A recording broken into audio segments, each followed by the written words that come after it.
কার আর ধরা হলো না, অথচ শিয়ালের ফাঁদ দিয়ে নাড়ি খামোখায় বেরিয়ে গেল।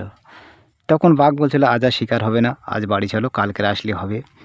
তখন শিয়াল বলছিল, তুই তুই আগে চল, মেয়ে ছেলে পিছনে থাকলে যাত্রা অমঙ্গল হয়, এই কথা শুনিস নে?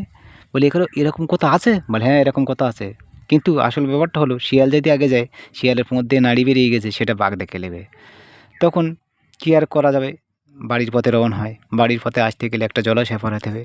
সেই জলাশয়ে চিতি কাঁকড়া মানে ওই শিয়ালের নাড়ি ধরে টানছিল, তখন ডুবে যাচ্ছিল, আবার ছেড়ে দিচ্ছিল, ভেসে উঠছিল। তখন বাঘ বলছিল, এই দেখো, তুমি কি সাঁতার কাটতে পারো না নাকি? তখন শিয়াল রাশ করে বলছিল, তুই মেয়ে ছেলে কী বুঝিস? এই জলাশয় দিয়ে প্রতিদিন যাওয়া আসা করতে হয়, এই জলাশয়ে কতটা পানি আমার দেখতে হবে না?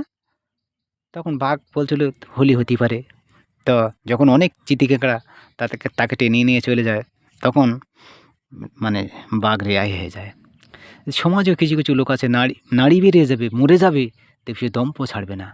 কিন্তু সত্যের কাছে কূটনৈতিক চাল একদিন পরাজিত হবে, সত্যের জয় একদিন হবেই হবেই।